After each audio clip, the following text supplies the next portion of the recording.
So Xbox has signed another 10-year deal, and this time is with a company called Boosteroid Cloud Gaming. I never really heard about this company before, but here they are.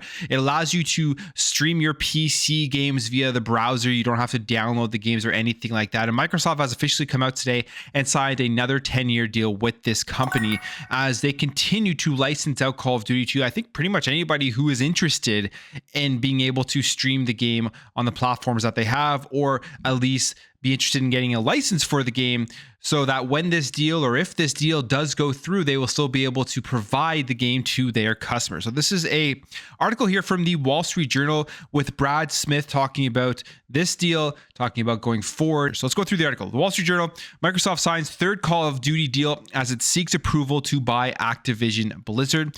Agreement is part of a push to convince regulators that the planned $75 billion acquisition won't harm the video game industry. President Brad Smith said the company reached a deal with the cloud gaming company Boosteroid on distributing Call of Duty video games and expects more agreements to follow as the software giant pushes to convince regulators to approve its planned $75 billion acquisition of the video game franchise's owners. So it's not over here in terms of deals for Call of Duty. More are coming.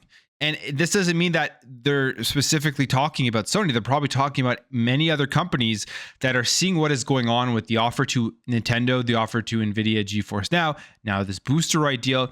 And they're probably looking at this and saying, we want to get on this. We want to make sure that if this deal does get approved and Call of Duty is a part of Xbox Game Studios, we want to make sure that that game is still on our platform because it is a valuable IP to have to bring consumers in. And if you're a streaming platform like Boosteroid, where people are just streaming the games that they already own on their PC, a lot of people are going to be picking up and playing Call of Duty, and giving that option there is going to be better for your company rather than just leaving that out and not paying or making a deal with Xbox and then signing some sort of licensing agreement, which, I mean, they would do it either way, whether this deal went through or it didn't. If Activision offered this, they would be doing that as well. And again, it also shows the difference in the mentality here as to what is going on and how this deal isn't about withholding Call of Duty from companies. It's about getting it to as many people as possible. And at the end of the day, mobile is the biggest thing that they are looking for with this acquisition. Continues here, it says Microsoft set Boosteroid as the largest independent cloud streaming company with about 4 million users globally. So that's cool. I hadn't heard about this company, but it's actually doing pretty well for an independent streaming company. Including in the European Union, the UK, and the US, a 10-year agreement would allow its customers to stream Activision games, including Call of Duty, if the Activision goes through. So from the sounds of that, it's obviously different from the title here, Activision games, including Call of Duty. So there will be others. And that is something that we did read in Microsoft's response to the CMA remedies, that it isn't just Call of Duty that they are looking to give out to other cloud gaming services, other subscription services. It is the Activision catalog. Now, they don't specifically say which games. I'm sure it's going to be very similar to what's going on with Bethesda, where there will be a catalog of games that will be available multi-platform, and then they will pick and choose the ones that are staying exclusive to the Xbox ecosystem, especially if a brand new game comes out, a brand new IP from one of these studios that comes over, that will probably stay exclusive to the Xbox ecosystem. It says it is the third such pact Microsoft has signed to previously reach similar deals with console maker Nintendo and chip maker NVIDIA.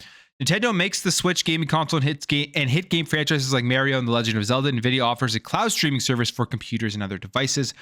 And Mr. Smith said in an interview with the Wall Street Journal that the company wants to show through the distribution agreements that its plans to buy Activision will improve users' access to Call of Duty. And this is, again, a no-brainer. I mean, with the release and launch of Game Pass and cloud gaming, and how Xbox has completely changed their strategy for this generation going forward, is that it's not about console exclusivity. Obviously, anything that comes out onto Game Pass, even if it stays exclusive to the Xbox ecosystem, is providing more access than any other platform out there. Any other games that stay exclusive to PlayStation, any other games that stay exclusive to Nintendo.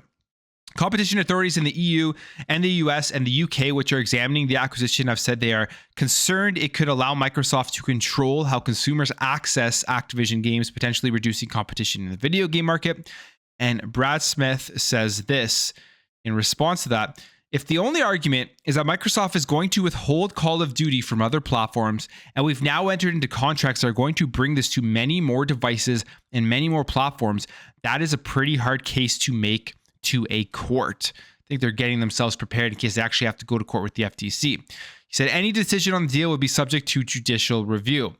Decisions from regulators in Europe and the UK are expected this spring. The European Commission, which is responsible for the competition regulation in the EU, has until April 25th to decide whether to approve the acquisition.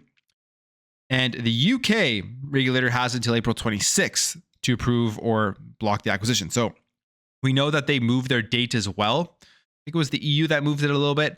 And now it's really in line with the CMA's date, or it doesn't really matter who moved it, but they're both one day after the other, which analysts are saying that they're doing this so that they can kind of align their decisions. But we've also seen articles where there's opinions that have come out and said that the CMA is going to diverge from what the EU does. They don't really care. They're going to be making their own decision. And some people are skeptical whether they're going to actually approve the deal in the UK or not.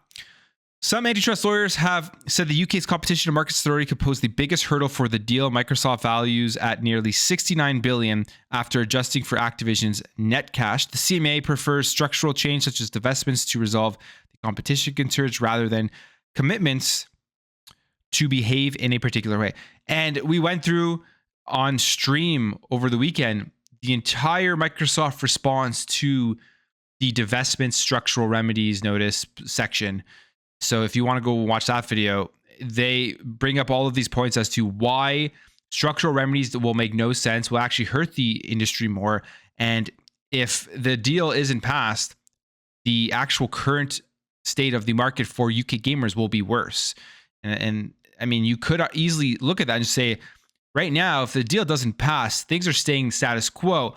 The $70 for Call of Duty every single year, the feature exclusivity, content exclusivity with these marketing deals. But if this deal passes, all of that goes away, which would be better for the consumer and better for the market and the gamers. The CMA recently published a list of possible ways for Microsoft to ease the regulators' concerns about the deal. One of these suggestions was for Microsoft to divest Activision's publishing unit, which owns the studios that make the Call of Duty franchise. And Microsoft has said the company isn't interested in divesting part of Activision's Blizzard business. And here is what Brad Smith says. The reason we want to buy Activision is to round out our titles, to have a fuller library, especially to have more mobile titles where we don't have a strong presence and build a stronger gaming business. And if you were to sell off Call of Duty, that means Call of Duty Mobile, Call of Duty Warzone Mobile, which would just make it not even useful for the mobile thing because of how big those games are on that platform and how important those mobile games would be to help Microsoft and Xbox expand into the mobile arena. It would be probably some of the biggest catalysts for them to actually go out and make their own mobile store to compete with Apple and Google. Mr. Smith said behavioral commitments in the video game industry will be similar to those that Microsoft agreed to with the European Commission in 2009. When the company settled an antitrust investigation after making commitments regarding its Internet Explorer browser and its Office software suite and server. And Brad Smith says this in regards to that. Regulators have in fact dealt with these issues for a long time, so have we, and they have proven to be eminently manageable. The Activision deal also faces U.S. scrutiny in the FTC. So that's going to be the next big one after the end of April. What is the FTC going to do? Are they going to bring this all the way to court in August, or are they going to come to a settlement and they're going to go ahead and approve this deal before it gets to that point? So it says here that they sued to block the deal in December, which we all know, saying the company could raise prices for people who don't use Microsoft's hardware to access Activision games or cut off their access entirely. Microsoft has said it wouldn't do those things. And the arguments that we are seeing in these response to the CMA remedies, you probably could guess they're going to be pretty much doing those same arguments with the FTC in court if it gets there. Like, I don't see them coming up with pretty much anything else other than maybe a lot of information from those documents that PlayStation has provided or has to provide with that subpoena. That will be very interesting.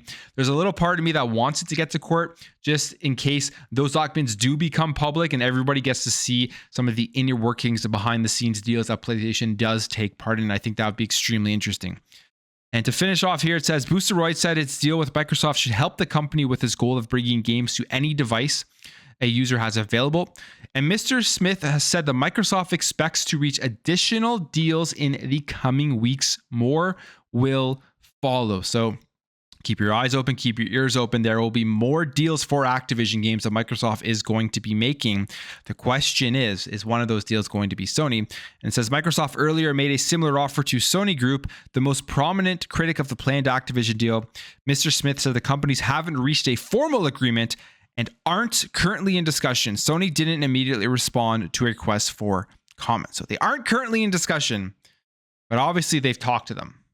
And we'll see what happens here, because what this sounds like is that literally everyone is going to be getting Call of Duty except for Sony. That would be hilarious at the end of this entire thing if they go ahead and they approve the deal without an agreement being in place with PlayStation, with Sony, and Microsoft says, well, you guys give us a hard time. We're taking Call of Duty off your platform. We'll take a little bit of a loss in the short term and try to build that and get our money back by adding more incentives for all the other platforms that the game is currently on. But because of the hard time you gave with this deal, you're not getting Call of Duty, which that would just be an absolutely hilarious thing to see. And just what a turn of events if that was the case. But I think at the end of the day, for this deal to go through for a lot of these regulators, it seems like they need to have a deal with PlayStation in place. But we'll see. Lots of stuff to come out in the next couple of weeks. And as April rolls around, as the EU and the CMA make their decisions, I'm going to leave the video there, guys. Let me know what you think about this article. Let me know what you think about Call of Duty, Microsoft, Xbox making more deals to license the game and the Activision catalog. And who do you think will be next? Who's going to accept a deal for Call of Duty and for Activision games? If you enjoyed this video, hit that thumbs up. If you're new here, hit that subscribe. And I'll catch you guys in the next video.